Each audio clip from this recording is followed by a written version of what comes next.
Bonsoir Marlène Schiappa. Bonsoir. Merci beaucoup d'être avec nous. Vous êtes ministre délégué auprès du ministre de l'Intérieur, chargé de la citoyenneté. Commençons avec le cas Zemmour. Vous avez déjà débattu avec lui. Pensez-vous qu'il soit dangereux? C'est une première partie de question. Et pour tout dire, effectivement raciste, parce que c'est ce qui sépare, dans la perception qu'ils ont de lui, un certain nombre de nos responsables politiques en ce moment. Je veux bien votre réponse.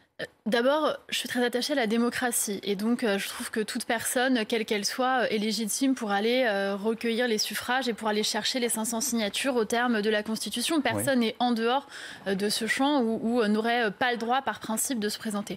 En revanche, moi, je vais vous dire, mon plus gros problème vis-à-vis d'Éric Zemmour, au-delà des désaccords, et oui, je considère qu'il a bien sûr des positions racistes, mais pas uniquement.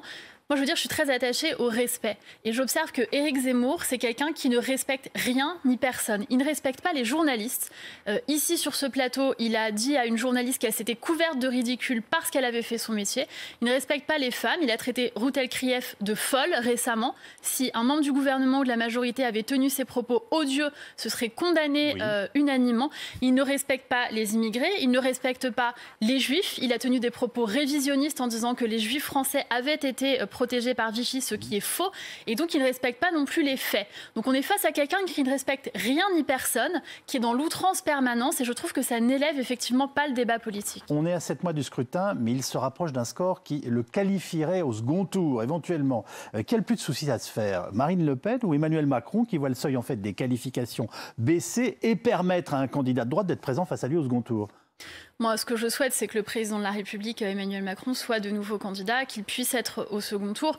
Et très honnêtement, personnellement, je préférerais que le président soit au second tour face à un candidat ou une candidate du champ républicain. Je ne fais pas partie de ceux qui font le pari du pire et qui se disent, eh bien, tant mieux s'il est face à Marine Le Pen parce qu'il gagnerait plus facilement. Je préfère que pour la qualité du débat... Si c'est Xavier Bertrand, ça y va. Vous dites, on est là pour se défendre et présenter Écoutez, au moins, il y aurait un vrai débat. C'est-à-dire qu'il y aurait un vrai débat sur le fond et on ne serait pas en train de débattre de savoir si on a le droit de s'appeler Mohamed ou Latifa ou pas. Et on ne serait pas en train de faire du révisionnisme. Moi, débattre avec Xavier Bertrand, avec Valérie Pécresse, avec Anne Hidalgo, Yannick Jadot, des personnes qui sont dans le champ républicain, qui respectent le débat politique, ça fait tout à fait partie de la démocratie. Alors, à ce propos, les fameuses OQTF, je rappelle l'obligation de quitter le territoire français pour les illégaux. Il fallait attendre Zemmour pour que vous nous en parliez, que vous vous en occupiez?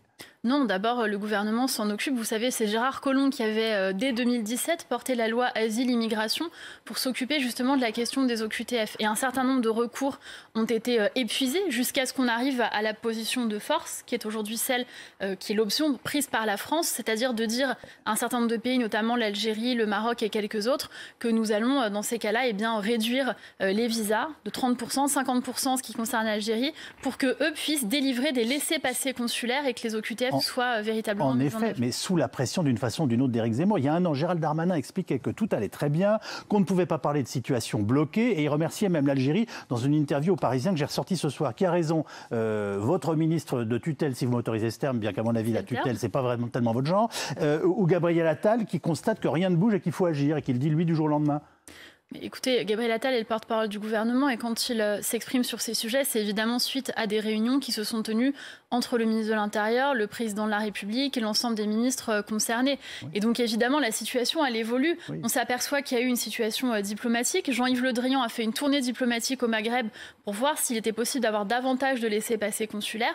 On a vu que ça ne réagissait pas suffisamment en face et donc maintenant on passe à la manière plus forte. Oui, et ce soir, l'Algérie convoque l'ambassadeur de France pour lui poser des questions. Ça veut dire que la tension est bien réelle. Ça veut dire que ça bouge. Ça veut dire probablement que le dialogue s'ouvre et qu'en face, ça fait réagir et qu'on va pouvoir enfin ouvrir cette question des laissez-passer consulaires. Quand on a des ressortissants algériens radicalisés ou des ressortissants algériens condamnés pour des faits de violence conjugale, qu'on décide de les expulser et que l'Algérie ne les reprend pas, nous avons un problème. Bon, on a quand même l'impression qu'il fallait qu'Éric Zemmour, dont vous venez de nous dire tout le mal que vous pensiez des idées qu'il brasse, qui réveille tout ça pour qu'on entende le gouvernement prendre des mesures. Alors évidemment, vous allez me dire, non, on travaille sur le long terme, etc. Mais enfin, on se rend bien compte qu'il y a un lien entre ces décisions qui viennent d'être prises et qui semblent fermes et la présence ou l'espace qu'occupe Éric Zemmour en ce moment dans notre vie politique. Honnêtement, vraiment pas. Et d'ailleurs, ce sont des décisions qu'on a prises... Honnêtement, vraiment pas. Non, vraiment. Moi, vous vous souvenez peut-être pour le comité intégration-immigration, le comité interministériel de 2018, j'avais obtenu du Premier ministre à l'époque, Édouard Philippe, qu'on expulse immédiatement tous les étrangers qui se rendent coupables de violences sexistes et sexuelles. Ça m'avait été reproché à l'époque. On m'avait dit que c'était une mesure de droite, que j'étais une personnalité de gauche, que je n'avais pas le droit de prendre ce type de mesure de droite, c'était un scandale, etc. J'ai parfaitement assumé. Et dans le même temps, je vais vous dire, nous naturalisons également. Moi, je suis très fière d'avoir porté la circulaire qui a permis à plus de 12 000 travailleurs étrangers qui étaient en première ligne pendant le Covid d'obtenir la nationalité française. Donc nous regardons les étrangers pour ce qu'ils font et pas pour ce qu'ils sont et d'où ils viennent. Vous me dites on a un rapport équilibré à la question des travailleurs étrangers dans notre pays. Exactement. Moi, de leur rapport ou non et de leur apport ou non à la société française. Bien sûr. Absolument. Je trouve que, et c'est pour ça que j'avais proposé au président de la République dès le premier confinement, que toutes ces personnes qui ont été livreurs, agents de sécurité, nounous, médecins, cardiologues, anesthésistes, qui ont vraiment fait vivre le pays pendant le confinement, qui eux étaient en première ligne, ils ont fait un pas vers la République et donc il était normal que la République fasse un pas vers eux. Et c'est toujours une grande émotion de présider ces cérémonies de naturalisation et de leur remettre leur décret de nationalité française. On va parler du séparatisme islamiste parce qu'il y a des questions à vous poser, mais... Très sincèrement, vous vivez d'une façon ou d'une autre en ce moment, quel que soit votre travail, sous pression idéologique d'Éric Zemmour. Je ne suis pas en train de vous dire que vous êtes en train de vous y plier, mais ça crée un climat dans lequel vous êtes obligé de faire des démonstrations. Vraiment pas. Moi, je me réveille pas en pensant à Éric Zemmour, je m'endors pas en pensant à Éric Zemmour et je fais pas mon travail en fonction d'Éric Zemmour.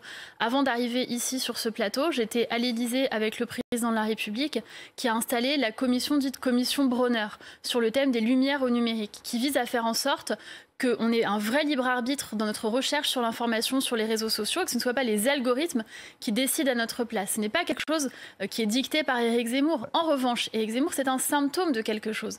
Vous avez aujourd'hui deux personnes, une personne qui va être pro-Zemmour à fond et une personne qui va être pro-Macron à fond. Ces deux personnes, probablement, ne voient pas les mêmes choses sur les réseaux sociaux, ne s'informent pas de la même manière, ne fréquentent pas les mêmes personnes. Et je crois que c'est important pour pouvoir avoir son libre arbitre, se confronter à des oppositions, avoir un esprit critique, avoir une éducation aux médias, et particulièrement pour les plus jeunes qui s'informent majoritairement sur les réseaux sociaux. Il y a un an, Emmanuel Macron déclarait la guerre au séparatisme islamiste. Quel bilan concrètement? Combien de contrôles, combien de fermetures de lieux de culte salafiste par exemple? Il y a un bilan qui peut être présenté? Oui, absolument. Nous l'avons présenté ce matin avec Gérald Darmanin et c'est un bilan qui est en perpétuelle évolution. Nous avons par exemple fait dissoudre... D'abord, je vais peut-être commencer par dire qu'un an après le discours des Mureaux du président de la République, la loi, nous l'avons déjà fait voter avec Gérald Darmanin et elle est appliquée à environ 85%.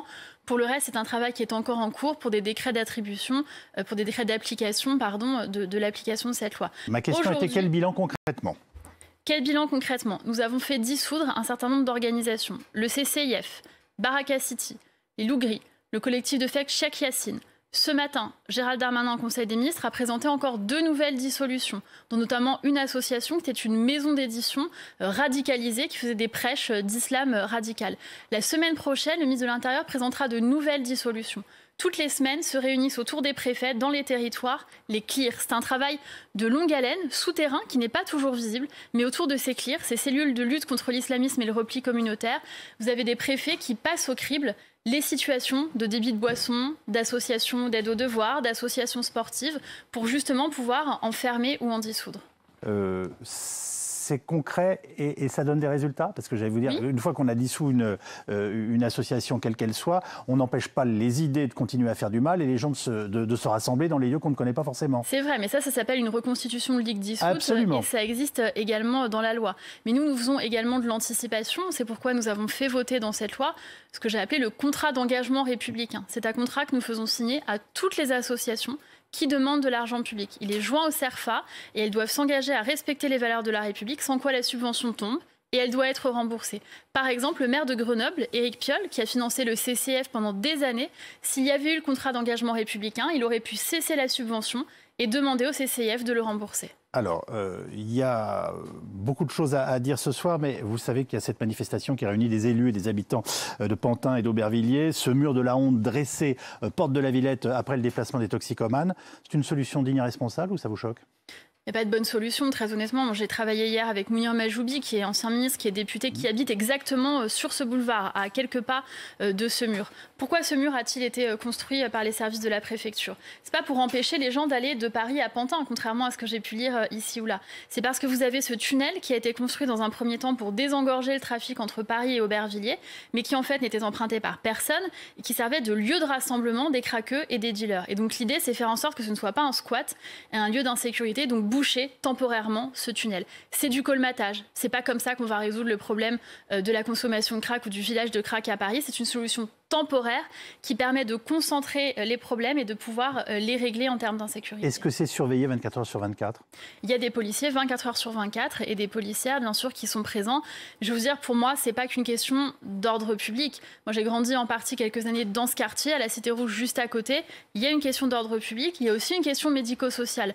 Moi, je me résous pas à considérer que les gens qui consomment du crack, c'est juste des gens qu'on doit prendre, enfermer et qui ont vocation à être des délinquants, voire pire pendant toute leur vie. Ce sont aussi des gens qu'on doit désintoxiquer, soigner et sortir de cette spirale infernale. Comment? Avec quels moyens? Avec des centres de désintoxication. Moi, j'ai travaillé avec le préfet de la région Île-de-France, Marc Guillaume, qui est tout à fait prêt à rajouter encore des moyens. Mais là, on arrive à un manque de coordination. C'est-à-dire le ministère de l'Intérieur fait tout ce qui est en son pouvoir. Il y a aussi des collectivités. Madame Pécresse s'est déplacée à Pantin. Elle a fait des propositions, mais il n'y a pas d'action concrète qui soit posée à ce stade.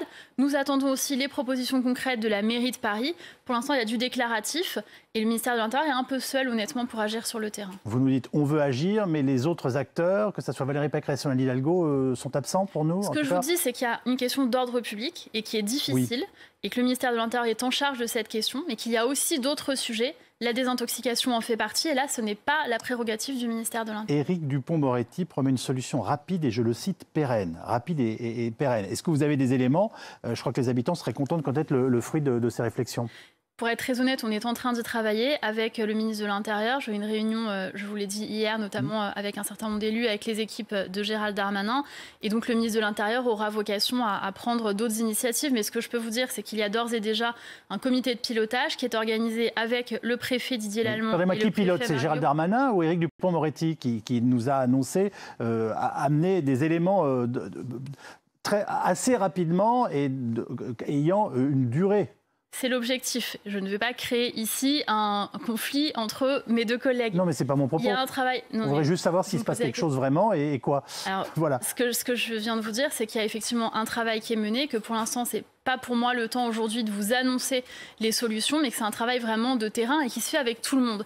Honnêtement, quand on passe une heure avec le député Mounir Majoubi, qui vit là depuis des années, et qui vous explique exactement ce que ça fait d'avoir des personnes, des craqueux sous ses fenêtres tous les soirs, c'est beaucoup plus instructif que toutes les cartes et que toutes les théories qu'on peut avoir par ailleurs. Faute, bien entendu, de réponse claire et définitive, puisque vous nous dites qu'on est en train d'y travailler. Mais il y a un timing quand même? On peut avoir une date, une échéance? Il y a une urgence. Donc évidemment, je rejoins le garde des Sceaux quand il dit une réponse rapide et pérenne. Il y a une urgence et tous les jours, nous y travaillons. Tous les jours, les services de l'État sur place y travaillent.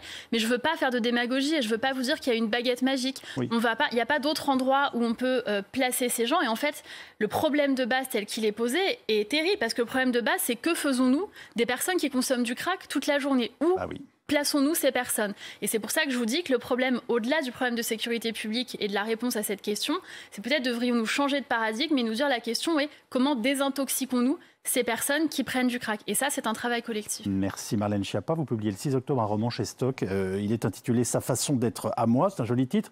On a le temps d'écrire des romans quand on est ministre? Il y a des gens qui ont le temps de bricoler, il y a des gens qui ont le temps de faire du sport. Manifestement, je ne fais pas de sport, mais j'écris des romans. Merci beaucoup d'être venu prendre la parole ce soir sur BFM TV. Dans un instant, nous partons donc aux portes de la Villette entre trafic de crack et protestation des riverains.